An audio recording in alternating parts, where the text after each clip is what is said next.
আমার না ইয়েতে কেমন কেমন করছে, একটু মালিশ করে দিবে? তোর আমি একদম কেটে ফেলবো, ফাজিল ছেলে।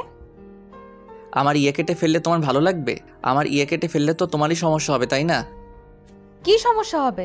আমার কোনো সমস্যা হবে না। এটা তো এখন মুখে বলছো, আসলে সত্যি তোমার কষ্ট হবে, তাই বলছি একটু মালিশ করে দাও না। উফ, এই ছেলেটা তো আমায় জ্বালিয়ে মারবে। আমি বললাম না আমি কিছু করতে পারবো না, কথা কানে যায় না। আচ্ছা ঠিক আছে, করো না, আমার ইয়ে আমি নিজেই মালিশ করব। অয়ন কথাটা অভিমান করে বলল। অনু হলো অয়নের স্ত্রী। অয়ন সব সময় ছোট বিষয় হোক বা বড় বিষয় সব কিছু নিজের স্ত্রীর সাথে শেয়ার করে, আর বায়নার কথা তো আর বলার অপেক্ষা রাখে না। অয়ন সব সময় অনুর কাছে বায়না করে, রোমান্টিক অত্যাচার করে সারাদিন ঘরে। অয়নের এমন অত্যাচারে অনু প্রায় অতিষ্ঠ হয়ে গেছে।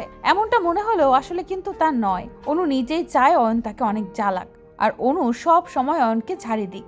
এই তো কিছুক্ষণ আগে অয়ন অনুর কাছে বায়না করে তার ইয়েতে মালিশ করে দিতে। অয়নের বেশ কিছুদিন ধরে হাতে ব্যথা এসেছে। অয়নকে অনু 1000বার বলেছে ডাক্তার দেখাতে, কিন্তু অয়ন সেটা করবে না, শুধু অনুর কাছে বায়না করবে মালিশ করে দিতে। অনু অয়নের থেকে কম না। অনু একদম সাফ সাফ অয়নকে মালিশ না করে দেওয়ার কথা বলে। অয়নও বেচারা স্ত্রীর মুখের ঝাড়ি খেয়ে নিজেই নিজের হাতে মালিশ করতে লাগলো।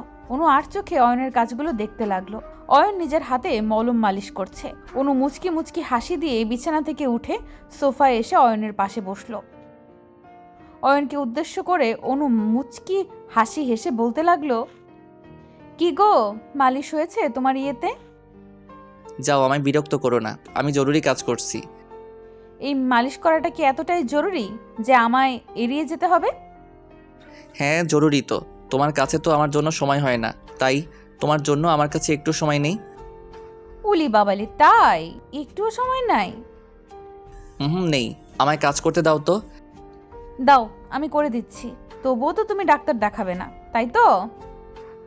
আমার ডক্টর তো তুমি নিজেই, এই সামান্য ব্যথা সেরে যাবে, তুমি একটু আদর করে দাও। অয়নের কথা শুনে অনু হেসে ফেলল। হাসতো একটা পাগল এই অয়ন, সব সময় অনুর কাছে থাকা ছাড়া যেন তার আর কোনো কাজ নেই। অনু অয়নের হাতটা ধরে আলতো করে মলম মালিশ করে দিতে লাগলো। অয়ন অনুর দিকে অপলক দৃষ্টিতে তাকিয়ে আছে। কেন যেন আজ অনুকে বেশ সুন্দরী লাগছে অয়নের কাছে। অয়ন যেন অনুর দিক থেকে নিজের দৃষ্টি ফেরাতে পারছে না। অয়ন আলতো করে মৃদু কণ্ঠে অনুকে উদ্দেশ্য করে বলতে লাগলো, আজ কেন জানি তোমায় খুব সুন্দরী লাগছে, ব্যাপার কি বলো তো? ব্যাপার হলো তুমি পাগল হয়ে গেছো। একদম এই সব কথা বলে দুষ্টুমি করার চেষ্টা করবে না বলে দিচ্ছি। আমার বউ আমি দুষ্টুমি না করলে কে করবে শুনি? আমি বারণ করেছি বলে তুমি আমার সাথে কোনো দুষ্টুমি করবে না, ওকে? আচ্ছা ঠিক আছে, সেটা পরে দেখা যাবে। অয়ন কথাটা শেষ করতেই অনুর দিকে হাত বাড়িয়ে দিল। অনুর এলোমেলো চুলগুলো পরম যত্নে গুছিয়ে অনুর কানের পেছনে গুজে দিল সে। অয়ন অনুর চুলগুলো ঠিক করে দিয়ে অনুর পিঠের উপর নিজের হাত রেখে অনুকে নিজের দিকে আলতো করে টেনে আনতে লাগলো। অয়নের এমন টানে অনু বেশ বিরক্ত হলো। অনু নিজের পিঠের উপর থেকে অয়নের হাত সরিয়ে দিয়ে অয়নকে উদ্দেশ্য করে বলতে লাগলো, অয়ন প্লিজ, আমি বারণ করেছি তো। আচ্ছা ভালো কথা, কাল সকালে কি তুমি অফিসে যাবে? অয়ন অনুর এমন এড়িয়ে যাওয়ার মানে বুঝতে পারলো না। একটু অবাক হলো অয়ন। অনু তো কখনো তার সাথে এমন করে না, তবে আজ হঠাৎ করে এমন করছে কেন? অনু যে অয়নের কথাটা ঘুরিয়ে আড়াল করে অন্য প্রসঙ্গে কথাটা বলতে চেষ্টা করছে সেটা অয়ন বেশ বুঝতে পারছে। অয়ন অনুকে উদ্দেশ্য করে বলতে লাগলো, কি হয়েছে, এমন করে দূরে ঠেলে দিচ্ছ কেন আমায়? কি করেছি আমি? কোথায় তোমায় দূরে ঠেলে দিয়েছি? আমার মুড নেই, তাই আমি তোমায় এড়িয়ে গেছি। ও আচ্ছা, আমি একটু আসছি। অয়ন কথাটা শেষ করতেই অনুর পাশ থেকে উঠে পড়ল। অয়ন উঠে পড়তেই অনু অয়নের দিকে একটু গভীর দৃষ্টি নিক্ষেপ করলো। অনুর এমন আচরণে হয়তো অয়ন কষ্ট পেয়েছে, আর কষ্ট পাবে নাই বা কেন? এমন কোনো স্বামী নেই হয়তো যে নিজের স্ত্রীর অবহেলায় আনন্দ পায়। অয়নও অনুর অবহেলায় বেশ কষ্ট পায়। ভালোবাসার প্রিয় মানুষটি যখন অবহেলা করে তখন সত্যি মুখের ভাষাও নীরব হয়ে যায়, যেমনটা অয়নের হয়েছে। অনু একটা চাপা স্বভাবের মেয়ে, সব সময় সব কথা নিজের মধ্যে লুকিয়ে রাখতে পছন্দ করে সে। অয়ন অনুর এই একটা কাজকে পছন্দ করে না। অয়নের কথা হচ্ছে, তার সমস্যা যদি সে প্রকাশ না করে তবে এই সম্পর্কের মাঝে ভালোবাসা থাকবে কি করে? অয়ন সব সময় ফোর্স করে অনুকে, যাতে করে অনু অয়নকে নিজের মনের মধ্যে থাকা সমস্ত কথা বলে, কিন্তু তা আর হয় না। অনু সেই কথা চেপে আড়াল করে চলে। অয়ন নিজের মনে অভিমানের পাহাড় জমিয়ে নিজের রুম থেকে বেরিয়ে সোজা চলে আসে অন্য রুমে। অয়ন যখন খুব কষ্ট পায় তখন একটু একা থাকতে পছন্দ করে। অয়ন আলাদা রুমে এসে একটা সিগারেট ধরিয়ে মনের সুখে সিগারেট খেতে লাগলো। হঠাৎ করে অয়নের মাথায় আসলো তাদের দুজনের ভালোবাসার সম্পর্ক কি একটু একটু করে শেষ হয়ে যাচ্ছে। আগে তো কখনোই এমন হয়নি, সব সময় অনু তার সাথে ভালো ব্যবহার করত, কিন্তু হঠাৎ করে তাদের মাঝে এত দূরত্ব কেন তৈরি হলো? অয়ন অনুর কথা ভাবতে লাগলো। অয়ন এতটাই গভীরভাবে অনুর কথা চিন্তা করছে যে কখন যে সময় চলে গেছে অয়ন নিজেই বুঝতে পারেনি। কিছু সময় যেতেই হঠাৎ করে অনু অয়নের রুমে আসলো আর অয়নকে উদ্দেশ্য করে বলতে লাগলো, এটাকে একা বসে আছো যে, রাতের খাবার খাবে না?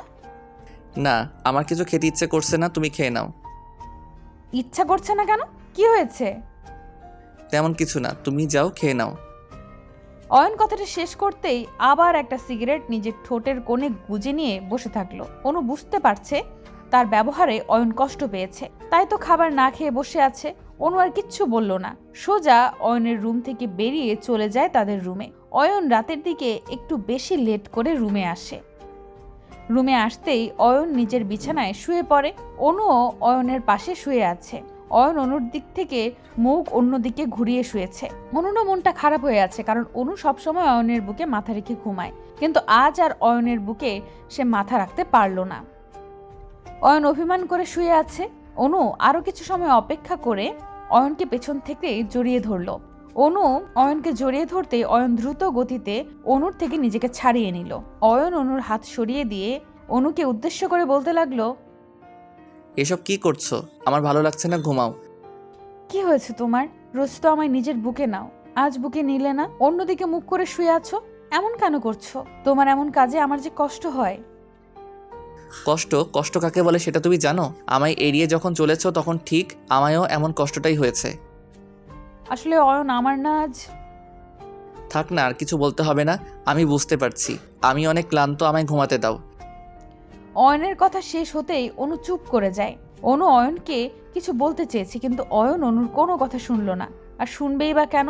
অনু যে তার মনে আঘাত করেছে, আর এই আঘাতের ক্ষতটা অয়নের বুকের মধ্যে এক যন্ত্রণার সৃষ্টি করেছে, যা চাইলেও অয়ন ভুলতে পারছে না। আসলে আজ অয়নকে দূরে সরিয়ে দেওয়ার কারণ হলো আজ অনুর পিরিয়ড হয়েছে, আর আজ কোনোভাবেই অনু অয়নের কোনো ইচ্ছা পূরণ করতে পারবে না। তাই অনু অয়নকে নিজের থেকে একটু আলাদা রাখতে চেষ্টা করে। তবে অনু একটা কথা বুঝতে পারে, অয়ন অন্য সব ছেলের মতো নয়। অয়ন সর্বদা তার স্ত্রীর অসুবিধা বোঝে আর ঠিক তার স্ত্রীর কেয়ার করে, কিন্তু অনু তো সব বিষয় নিজের মনের মধ্যে রাখতে পছন্দ করে। তাই অয়নকে সে সব কথা বলে না। অয়নও ভুল বুঝে অভিমান করে অনুর দিক থেকে মুখ ঘুরিয়ে নেয়। রাত গভীর হয়ে গেছে। ওইদিকে অয়ন আর অনুর কারোর চোখেই ঘুম আসলো না। অয়ন বিছানার এপিট ওপিট করছে, কোনোভাবেই নিজের চোখ জোড়া এক করতে পারছে না। বারবার ইচ্ছে করছে অনুকে বুকের সাথে মিশিয়ে নিয়ে ঘুমাতে, কিন্তু কিছুতেই সেটা হচ্ছে না। অয়ন আর অপেক্ষা করতে পারল না। অয়ন অনুর দিকে মুখ ঘোরাতেই দেখতে পেল অনু এখনো জেগে আছে। অনুর চোখ বেয়ে নোনা জল গড়িয়ে পড়ছে। অয়ন অনুর চোখে নোনা জল দেখে নিজেকে আর সামলাতে পারল না। অয়নের সমস্ত অভিমান যেন মাটি হয়ে গেল। অয়ন বিছানা থেকে হকচকিয়ে উঠে পড়ে আর অনুকে উদ্দেশ্য করে বলে, এই তুমি কান্না করছো কেন? কি হয়েছে বলো আমায়। কিছু না, এমনি চোখে জল এসেছে। অনু প্লিজ স্টপ ইট। আমায় যদি সব কথা শেয়ার করে বলতে না পারো তবে আমাদের মাঝে ভুল বোঝাবুঝি হবে, আর সেটার ফল খুব একটা ভালো হবে না। প্লিজ কলিজা, বলো কি হয়েছে তোমার। অয়নের কথা শেষ হতেই অনু কান্না করে দিল। কান্না করে দিয়ে অনু অয়নকে উদ্দেশ্য করে বলতে লাগলো, আমার পিরিয়ড হয়েছে অয়ন, তাই আমি তোমাকে নিজের থেকে দূরে সরিয়ে রাখতে চেয়েছি। বিশ্বাস করো, আমি খুব মিস করি তোমার আদর ভালোবাসা, কিন্তু এই অবস্থায় তোমাকে কাছে নিতে পারি না। আমার কি দোষ বলো? আমি তো আর ইচ্ছে। অয়ন অনুর মুখের উপর হাত দিয়ে অনুকে সম্পূর্ণ কথা বলতে দিল না। অনুকে থামিয়ে দিয়ে অয়ন নিজের হাত দিয়ে পরম আবেশে অনুর চোখ থেকে পানিটা মুছে দিয়ে অনুকে উদ্দেশ্য করে বলল, এই পাগলি, কথাটা তখন বললে কি হতো? তুমি আমায় নিজে থেকে কিছুই বলতে চাও না, আর আমি তোমার এই নীরবতা দেখে ভীষণ কষ্ট পাই। কেন এমন করো? আমাদের মাঝে কিসের এত দূরত্ব? আমরা স্বামী স্ত্রী, আমাদের সম্পর্কে না বলা বলে কোনো কথা থাকতে পারে না। তুমি জানো আমি চাপা স্বভাবের মেয়ে, সব কথা মুখে বলতে পারি না, তাই বলে তুমিও আমায় এড়িয়ে চলবে? আমার কষ্ট হয় না? ওরে আমার পাগলি বউটারে আর কান্না করে না। সরি, আমি তোমায় ভুল বুঝেছি। এখন বলো জান, তোমার কি পেইন হচ্ছে? হচ্ছে তো। ওকে, তুমি 2 মিনিট ওয়েট করো, আমি 1 মিনিটের মধ্যে আসছি। অয়ন কথাটি শেষ করতেই বিছানা থেকে নেমে দৌড়ে চলে যায় রান্নাঘরে। পিরিয়ডের দিনে প্রত্যেকটা নারীর সহিত করতে হয় অসহ্যকর যন্ত্রণা। নারীর এই যন্ত্রণা কতটা কষ্টকর সেটা শুধুমাত্র একটা নারীই জানে। জি, আপনার মা, আমার মা বোনেরা জানে। পুরুষ জাতি সেই কষ্টের কথা কখনো বুঝতে পারে না। যদি বুঝতো তবে বিশ্বাস করুন, নারীর এই পিরিয়ড নিয়ে তারা হাসি ঠাট্টা করতে পারতো না। নারীর প্রতি তাদের সম্মান আরো বেড়ে যেত। অয়ন নিজের স্ত্রীর পিরিয়ডের কথা শুনে বেশ বিচলিত হয়ে চলে যায় রান্নাঘরে। রান্নাঘরে এসে অয়ন তার স্ত্রীর জন্য গরম পানির ব্যবস্থা করে। গরম পানি সেক দিলে পেইন একটু হলেও কমে যায় আর আরাম লাগে। অয়ন গরম পানি করে নিয়ে রুমে আসলো। অনু অয়নের হাতে গরম পানির ওয়াটার ব্যাগ দেখে বলতে লাগলো, আহা, এত কষ্ট করলে কেন? তুমি আমার পেটে হাত বুলিয়ে দিলেই তো ব্যথা কমে যেত, শুধু শুধু এসব করলে।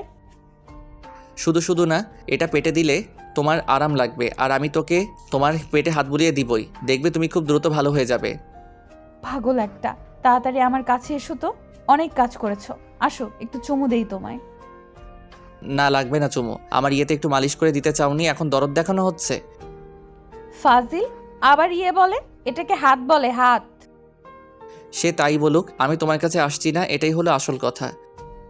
না আসলে কিন্তু আমি আর কখনো তোমায় আদর করব না, আর এই গরম পানির শেকও নিব না।